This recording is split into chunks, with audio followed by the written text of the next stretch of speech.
It's an honor and a privilege to be able to introduce another 90s icon as the newest member of the Honky Tonk Time Machine. And that icon is none other than David Ball. David's always been one of my favorites, and I'm thrilled that we're getting to catch up with him tonight. David, thanks so much for being a part of the Honky Tonk Time Machine. Well, it's my pleasure, man. Good to be with you. Throughout the show, we're going to play your biggest hits. We're going to talk about a couple of anniversaries of a couple of those big hits, too. But we're also going to just learn a little bit more about you. So I'm going to start with your roots. Born and raised in South Carolina, I guess, right?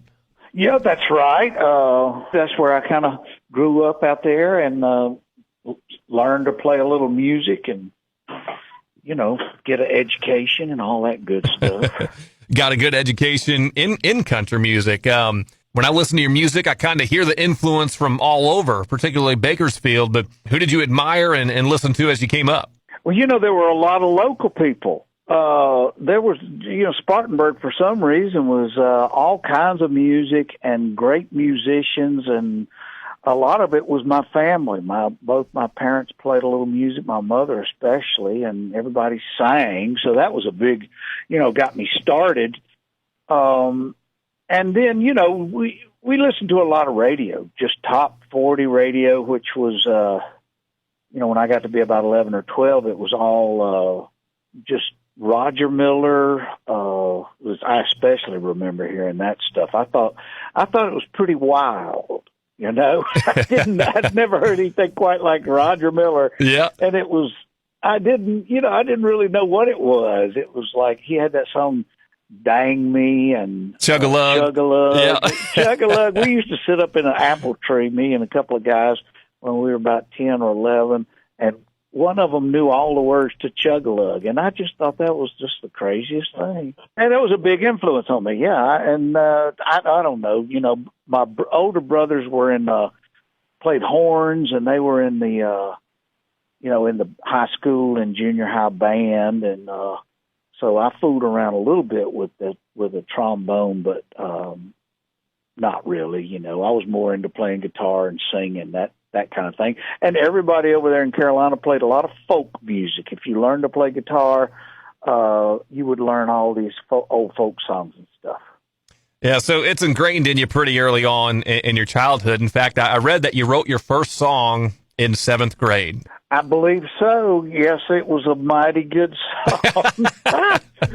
Yeah, and everybody, we were always having talent shows and school picnics, so there was always a place, for people to get up and, play a few songs if that's what they wanted to do. So I remember playing a little bit in 4th grade, 3rd, playing. I had a ukulele, and we'd do a couple of songs. I'd sing 5'2", Eyes Are Blue, that kind of stuff. Yeah. When did you know that you wanted to kind of take that step, though, into the big time? Did you know from the beginning, or was that something that came later? I think I was always just very fascinated with the idea of radio, and especially, back in the day, the DJ would kind of sell the song, and he would talk about something, and I just always thought it was real interesting. I didn't know if I wanted to be a DJ or sing on the radio. I didn't know what I wanted to do,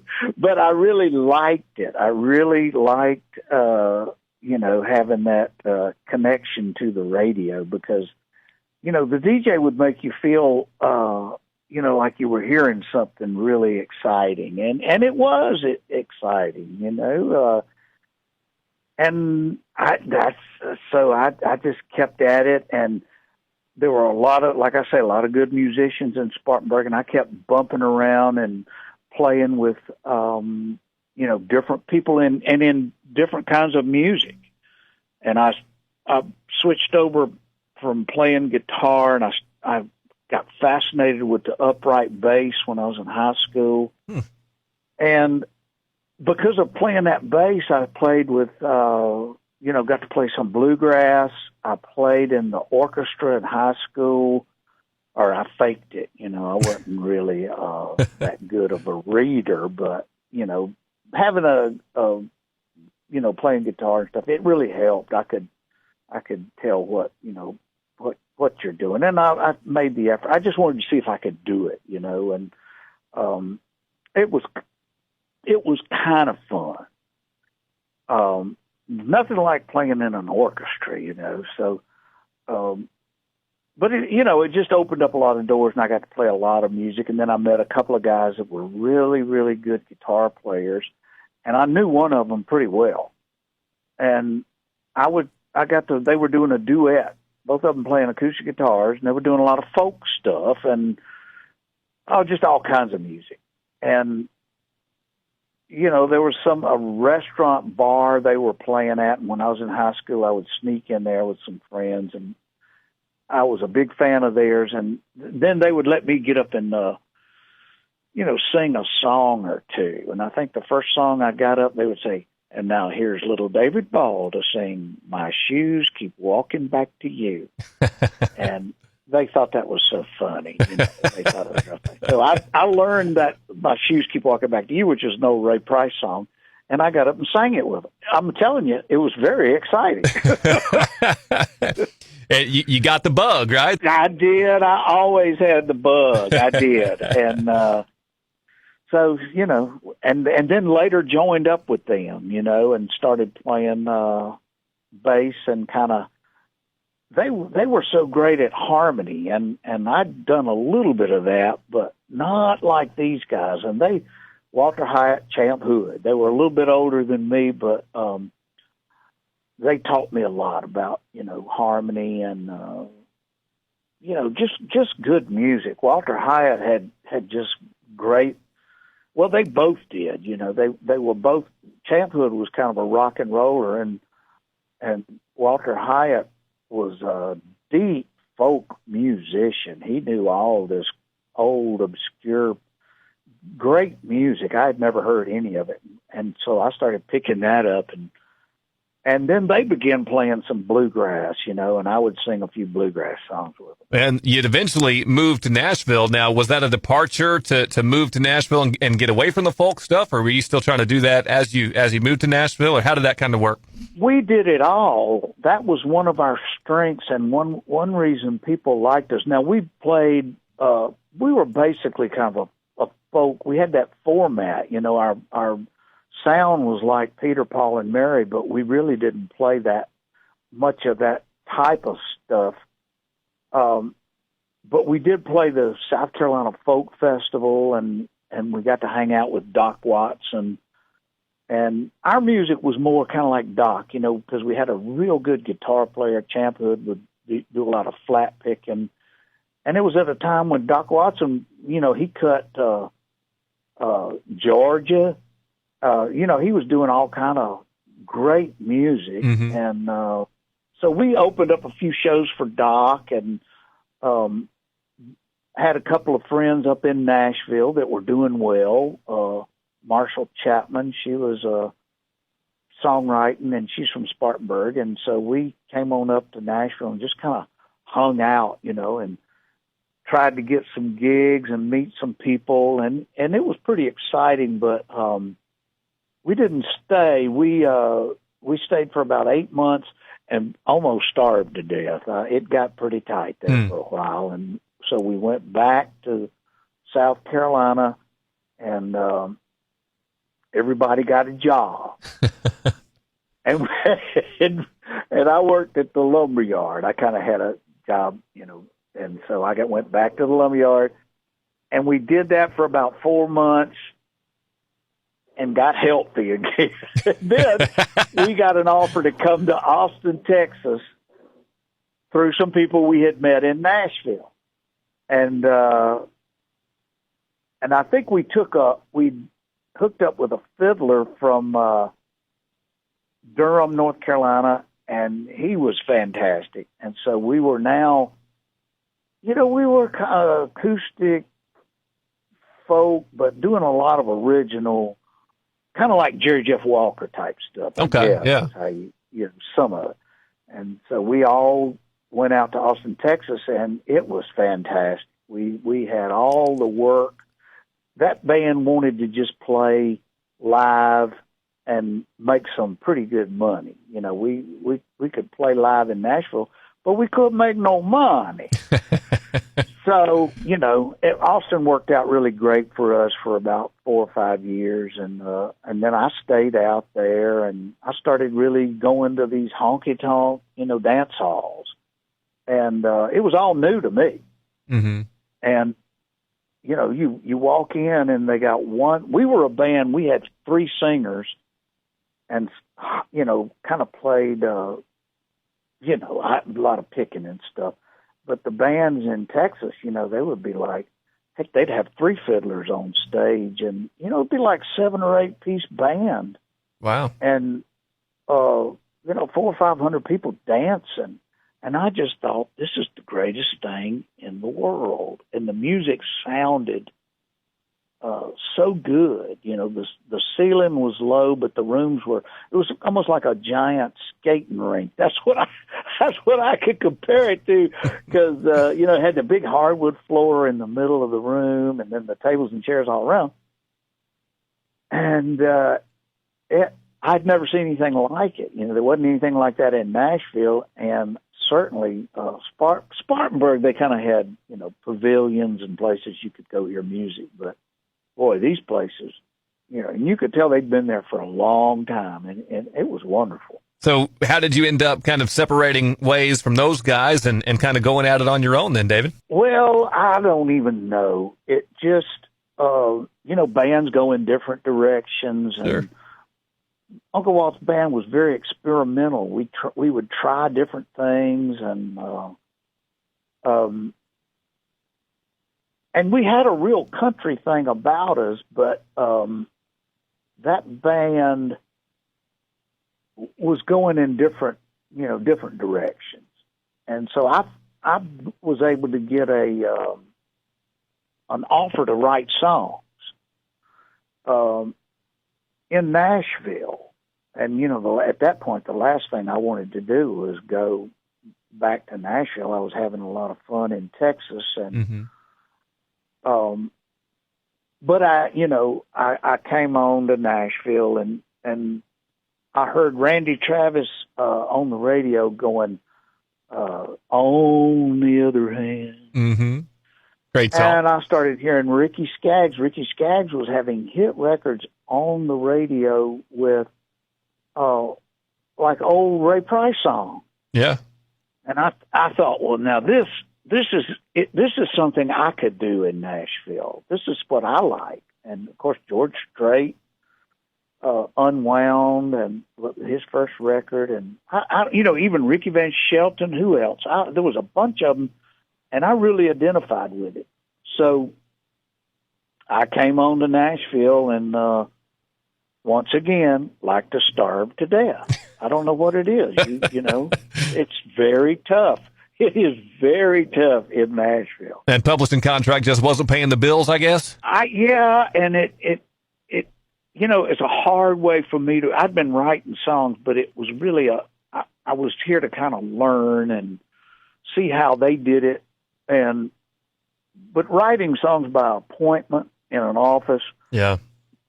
I did it, but I don't think I played any of those. Well, maybe a few of them, but I can't write. I don't like to write songs that way. I like to, I'm so crazy. I like to walk.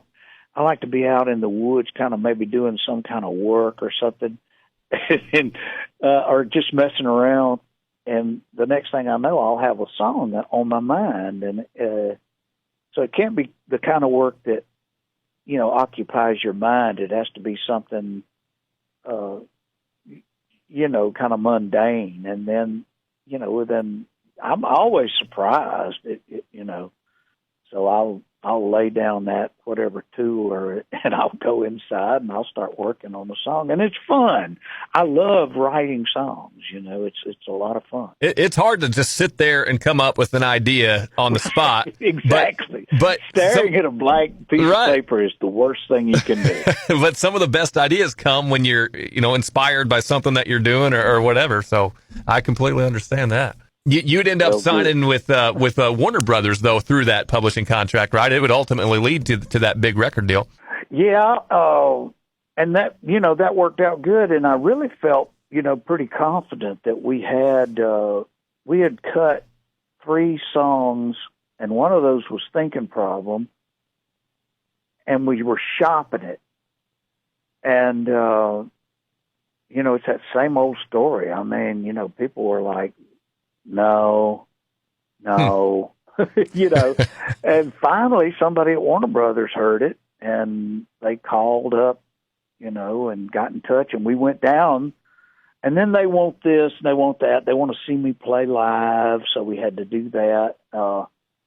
But the people I was working with got some of those musicians that played on the recording, and we went into this little club. So it was a great band. That's the one thing about Nashville. The musicians, here are just phenomenal. They can, as long as they know what you want, they can give it to you. Mm-hmm. And but I didn't pursue that angle. There wasn't much call for upright bass player on some of these records they're making in Nashville at that time. And believe me, there were probably about 200 upright bass players in Nashville that were 10 times better than I was. So somebody called me one time and wanted me to do a demo for them and sing it.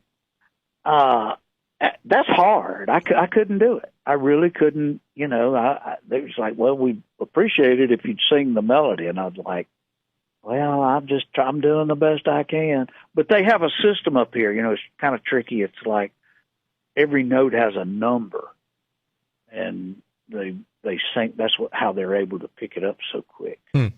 It's a little complicated. It's over my head. Well, and you mentioned Thinking Problem there, so that's a nice segue into the song that would ultimately change your life. It's your first big hit, ended up being huge. How'd you come up with it? Well, now, funny enough, that is a song that, thinking back on it now, we did write that in an office. There was a guy that was signed to the same publishing company, and we both got to town about the same time. His name was Alan Shamlin, and he was a serious songwriter. That's what he wanted to be. I was kind of looking, at wanting to be a singer, but so he and I got together once or twice, and then I go in one day, and Alan's there, and he goes, well, David, what would you think about a song called Yes, I Admit I've Got a Thinking Problem? And he was talking about, like if these people that go to an AA meeting, they stand up and say, yes, I have a drinking problem, that kind of thing. And that was his idea. And so we took that approach, yes, I admit I've got a thinking problem. And then we just wrote it, with a title like that and an idea. That's how you approach it in Nashville. You get all your groundwork, and then you fill it in, and I thought Alan was a great person to write songs with. And he went on and wrote, I was listening to the radio one time, and I heard that song, The House That Built Me. Yeah, Miranda Lambert sang. Mm-hmm. And it had been a long time since I'd heard a song on the radio, and I was like, Lee, I wonder who wrote that. That's such a well-written song, and such a great, lyric and everything. And it'd been maybe 2 years since I'd heard something on the radio, and lo and behold, Alan Shamlin. Yeah. So he's just a great writer. So anyway, he and I were kind of learning at the same time, and it was a bright spot in, while I was trying to get something going. And I had that song really for a number of years before we got a chance to record it, and it evolved. I had a little band down in Texas, and with some of my old buddies, and I would go down there maybe once every 2 months and play around in the Austin. We would play out and over, just out and about, and I would started doing that song down there, and that's where that intro came from, like that, because we didn't have you just start it, and I started doing that, and I thought, well, that's good. That's what makes the song. I think that's the best way to get your attention, doesn't it? Yeah, it grabs those you. Clubs down there, that's what you got to do. You got to get people's attention. So that's what I'm really kind of a nightclub singer. Singing in the studio, that's different. Absolutely. I mean, can you believe, or could you believe at the time, how big it got? I mean, that was one of the biggest songs on radio at the time, and it has stuck around for so long. We're over 25 years now since it's come out. Well, I was just, to tell you the truth, it was kind of what I like to hear when I turn on the radio. See, and to me, it's got with that thing, Roger Miller.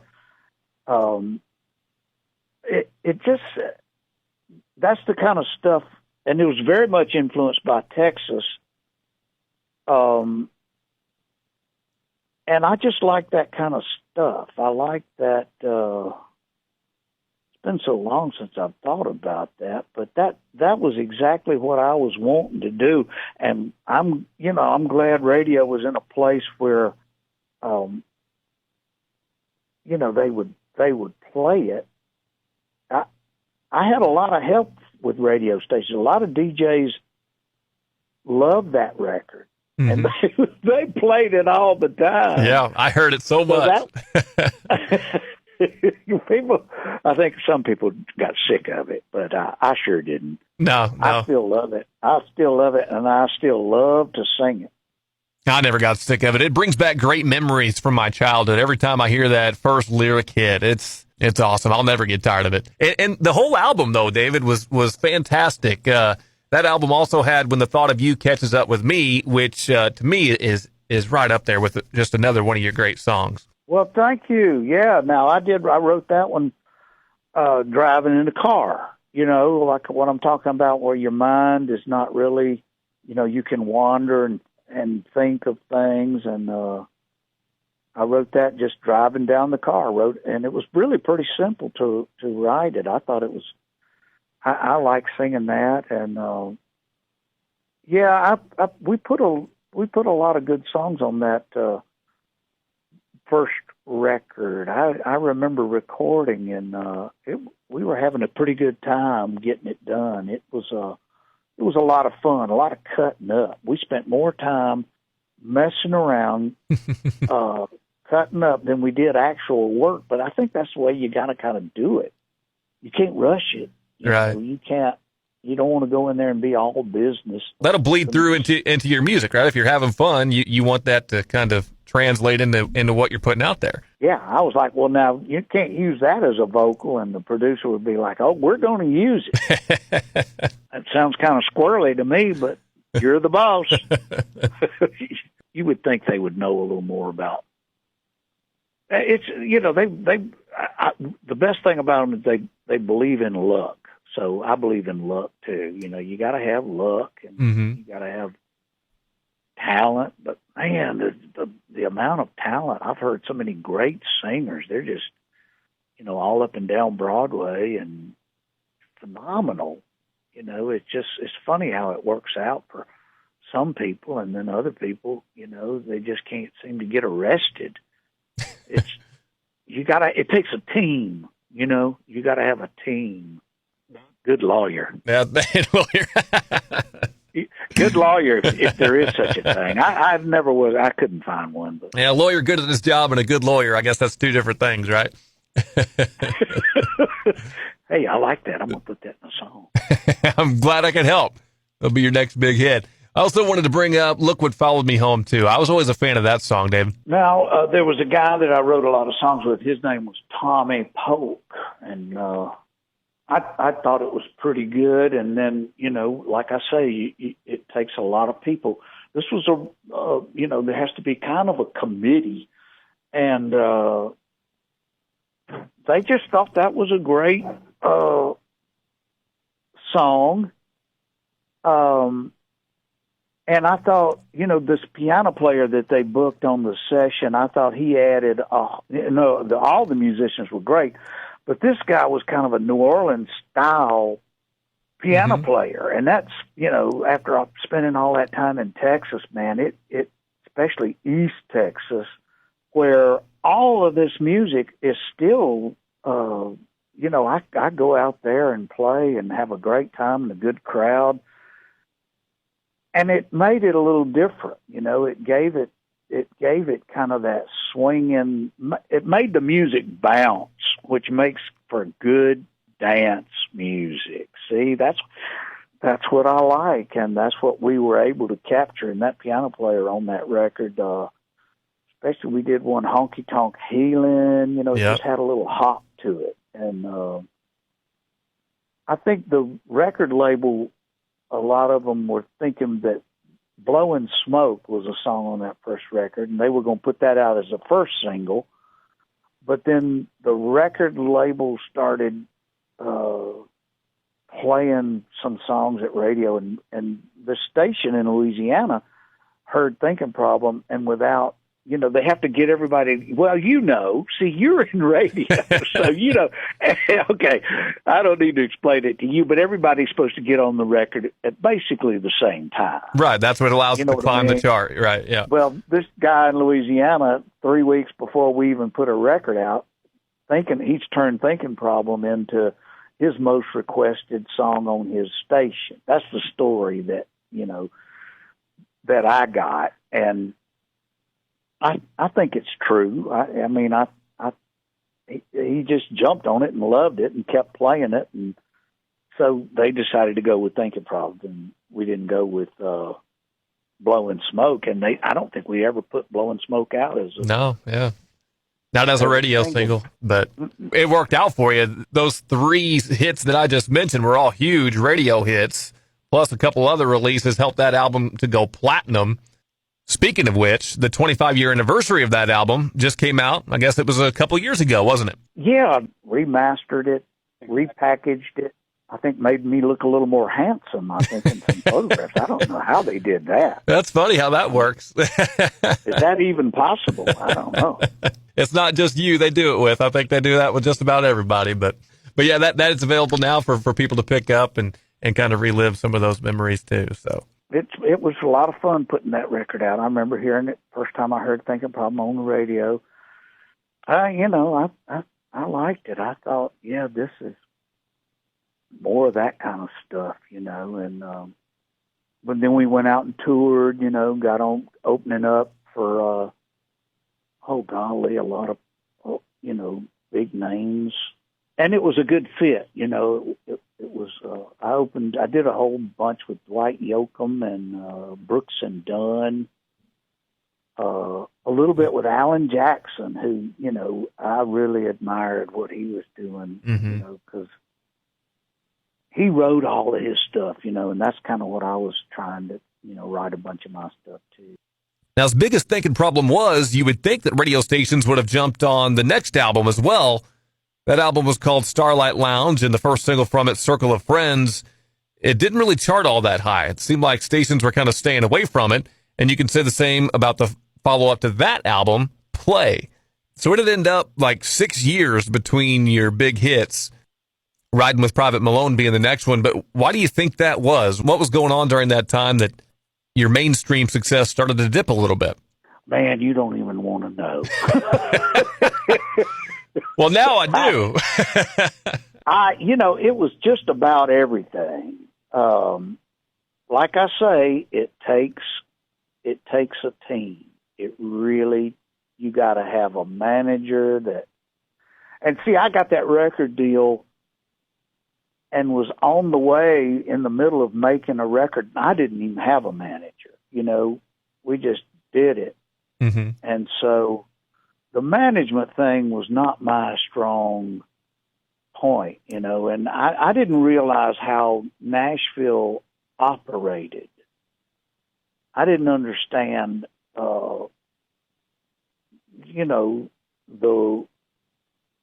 I didn't, that was the last thing. What I was interested in was making music and trying, and, to tell you the truth, the only thing I wanted to do was to put out a record on the radio that affected people like the way Roger Miller affected me. Like, I wanted something that was really big, that was different. And it kind of, had a thing about it. And, when Thinking Problem happened, that was exactly what I wanted to happen. And so my goal, I accomplished. That was all I was wanting to do, was make a few hit records. But it would have been nice if that second album had been, because there were some stout songs on there, some of the best songs I'd written, and I don't know. There were changes going on at the record label. There were changes going on my end with producers, manager, and somehow it just all got lost in the shuffle. It was like I didn't have proper representation, and I didn't realize you need somebody in there that knows how to make it happen, because I don't know, I felt like maybe we didn't have to work real hard to get Thinking Problem played, and it was it went to number 2. It didn't go to number 1, but it was a big record. And I think maybe the politics, it'd be better to have you put out your first record, why it goes to number 22, and then, a slow build-up. I think Thinking Problem caught everybody by surprise. Even the guy that was my publisher, he didn't even like that song. See, so I was working with a bunch of people that, they were surprised, which is, I like that. Nothing like people going, "What is this?" But it, like I say, it caught them by surprise. And how do you? I think a lot of it was like, well, how is he going to follow up Thinking Problem? That was an undeniable. So it would have been better if you kind of built up, instead of putting. I guess you could say putting your best song out first. Hold it back. Well, and prime the pump. But see, nobody knew what the heck they were doing. So, they certainly didn't think Thinking Problem was going to be as big a record as it was when we put it out. We hoped it would be. I certainly did. No, it was true then, and it's more true now. It really is all about that push that you get, from your record label. That makes all the difference. Well, yeah. And, I went to work. I was out there up and down the road, and I wasn't, the business end of it, I've never participated in that stuff. I like to get up there and get on the mic and sing, and, everybody has a good time, and then that's what I do. But a lot of these guys in town that I've met, boy, they know the business, and they know what they're doing. This is what we got to have. This is how we're going to get it. And it's like a game plan. I had no game plan. I still don't. That's not how I, operate. It's more of a, I like the idea of do something big, that changes the rules. They're not. That's what I like about the music and in the business. There are no rules. Anything, and that's what I like about Nashville. Anything is possible. So it's like unlimited. It's like when you walk into a studio, I always get the feeling of unlimited possibilities. You would do something big in 2001 when you put out Riding with Private Malone. And we're actually almost exactly 20 years removed from that. And what I love about that song in particular is that it came out before 9/11 happened. So it was a patriotic song before it got really cool to be patriotic. And that, David, for me, is what I have always appreciated about Riding with Private Malone. Yeah. Yeah. And, Wood Newton wrote that song, and he had wrote it with Tom Shepard, and he had a cousin that went to Vietnam, and then when he came back, the next day after he got back from Vietnam, he was killed in a car wreck. And I think that was part of where this song came from. And when I first heard it, Wood and I were working on that record. And we met Tom Shepard at this radio thing. It was called Opry After Hours. And it was a radio show that came on like midnight after the Grand Ole Opry. And Tom Shepard was there, and we were all sitting around playing songs. And, Wood Newton wrote Bobby Sue, and, he wrote, a bunch of great stuff. And yeah. He and I just were putting this record together. And so him and Tom Shepard got together, and they started working on, different things. And they finally, Wood was telling me about it, and I was fascinated with the idea. And he was like, well, come on and help us finish it. And I said, no, man, y'all got just let me hear it when it's done. And Wood gave me a rough tape of it, and I have a little studio, and I made a tape of it that was, really learn the song. And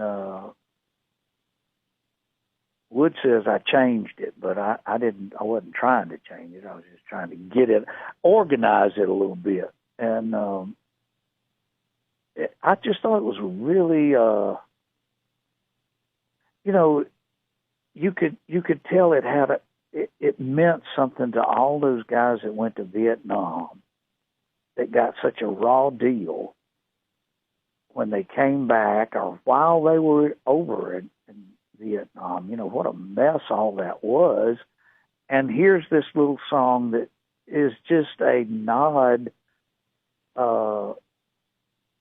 to all those guys, all the people that went through that. And I just thought it was time, to show them some respect and without, it's not really a patriotic song, but it's definitely stirs people up a little bit. And I thought it was a wonderful song, and I was so glad that radio picked up on it, because there again, we didn't do any heavy promotion. Mm-hmm. Yeah, you were independent at the time, right? You didn't have a major label behind you at that point, did you? No, we never did. I've never been on a major label since. But and it was almost like they were kind of an obscure, artistic type of record label. I think the last thing they wanted was a hit record, but we gave them one, and I thought it was fantastic. And boy, I had a couple. We knew what we were doing on that one, and man, the next song that was a single was "Whenever You Come Back to Me," one of my favorite all-time songs, and nobody touched it. Because we didn't have a whatever it is, Some people say it's money, but you just have to have that promotion team that. Right. I think a lot of people were working against us too. Nashville, the independent record label, and there came a time in Nashville when accountants, Chet Atkins was leaving, and the heads of label, they used to be kind of artistic people, especially, like Chet Atkins. Yeah. And then it changed more into the accountants. Well, that's a hard person to get excited about. I got this new song. I got this, Wood and them played that song around town for some people, that trying to get some help. And they played it, and the guy's response was, he heard the whole song, and he said, "What do you mean you only paid $1,000 for a Corvette?" And so, what are you going to do? What are you going to do? That's what makes Nashville interesting. Completely missed the whole point, didn't he? Yeah. I don't get it. Oh, goodness.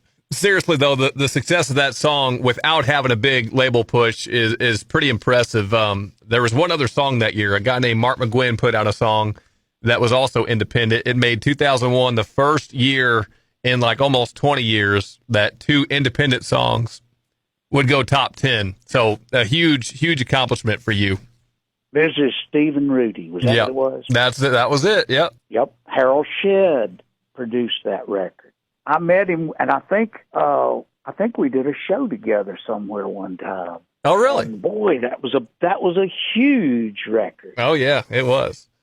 It was a little bit of a different sound. You know, it was kind of the way it was going at that time. But I remember my mom being a big fan of that song. So at the same time, you know, we do enter into a realm of, you know, a hit record. A hit record can be, you know, it could be anything. You never know, I guess, you know, what's gonna hit or resonate with people, right? Well, somebody better know. I wish they did. They don't want my opinion. I never was one to jump up on the desk and you know, sell it. Now, somebody else's stuff, I can. That's why I like being in a band. But, you know, when it comes to my own stuff, either somebody's got to come and get it. That's why it's good to work with, you know, I was glad to work with that guy, Wood Newton, you know, because he did all the legwork and he can sell it. See? And it's, you know, he's trying to sell me. So that worked out pretty good. I think you and I have that in common. Touting yourself is something that just doesn't come natural to certain people. Now, I fit in that category, and it sounds like you do too. I want to get into some of your more recent projects. Your latest album, it's been out a couple years now. It's called Come See Me. It's kind of a stripped down, raw production, but really, really good. I know it. See, now that's my first. I hope I do another one because, you know, I have gotten better. Okay. I played every instrument on this record. I think Scott Metco came. He wanted to play drums. So I said, okay, all right, okay. You let him play drums on some of it, but a lot of it was, I had getting organized problems because, and some technology, you know, this was all new to me, this recording and doing it myself. Because you did it at home, right? You did it in your home studio. I did it at home, and I tell you, it was so much fun. But you know, I wasn't thinking of putting it out. These are really demos, but, you know, it's very raw. It's very raw, but, if you get it on a real good sound system and you crank it up, I hope it's got some groove factor and, yeah, you know, it's got some great songs on it. Hey, that song, Come See Me, you know, I'd cut all this stuff and then I'd put it in the car and I'd be out, have to take a trip or something. I'd listen to it. Well, I heard that song, the demo that's on the record of Come See Me, and I thought, well, if I go in the studio, I'm going to try and copy that. There's not really much anything else I want to do to it. And this sounds pretty good.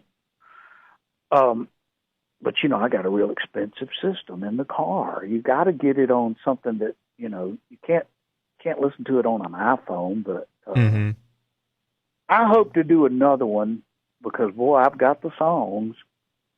And, you know, it's just me having fun, really. And that's the main reason I play music, you know, is because it's fun. And, you know, sometimes it got some of these studios, I mean, like I say, they're the greatest musicians, but a lot of, you know, the kind of music that I like to do was not in favor. And it really did get very corporate. You know, okay, the session will start at 10 a.m. and we will break for lunch and then we will, you know, there's all these rules. And I just, you know, so I didn't go that route. And, you know, I just had fun. So I don't know. I don't think we've gotten any bad reviews on it, but it certainly is. If nobody's heard it, so I listened to it leading up to this interview, and I'll give you a good review on it. I really enjoyed it. Well, thank you. I also I enjoyed the cover art on it. That's another thing. I'm sure there's a story behind it. Well, I was just coloring, and I think when my daughter was very young, 7 years old, we would sit and draw sometimes, and that's a picture that came out. And I had a guy playing the guitar, and then I had another guy that was playing an accordion, but he looked just like Radney Foster. Okay, yeah. So I thought, well, I can't put Radney Foster's face on my record. That'll really confuse people. So we went with the other guy. He doesn't look anything like me, but at least people won't think it's a Radney Foster record. It's fun. We just had Radney. Not be a bad thing to do. We just had Radney on not too long ago, so why do you bring him up? Well, you should see this picture. It looks exactly like him. Really? I don't know how it happened. With the glasses and everything? Yes. Yep. Yes. Come See Me, and it is available now if you want to pick that up. I know, David, you've got it available on your website. I know I've seen it on Amazon as well, so it's out there. Well, there you go. See, you might have sold me some records there. Well, that's the plan, David. We got you on the show. I want to sell you some records. Well, davidball.com or Amazon, yeah, it's called Come See Me. They're kind of glorified demos, and I hope to do. I've gotten better, some different, miking situations. I've learned how to, get better tones. Mm-hmm. And,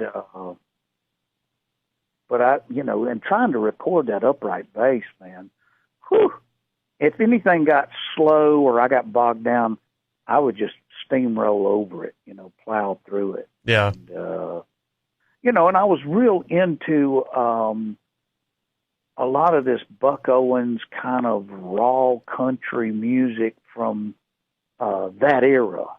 I've always loved that. So I was kind of going, back for that little twangy, simple electric guitar, which is all I can do on an electric guitar, to tell you the truth. It fits. That's part of why I play country music, just because it was such a,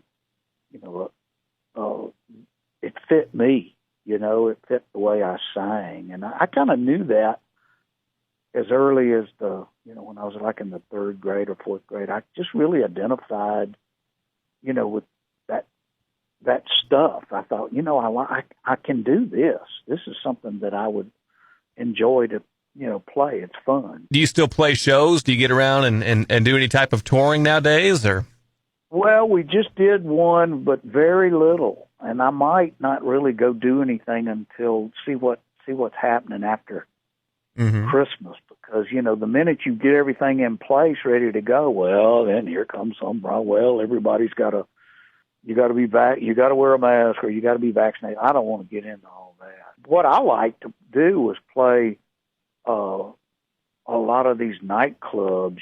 That's been fun. My Lord, we did that after Private Malone. Man, we did 10 or 15 years of just any place that was fun to go play, we would go do it. And that was our emphasis.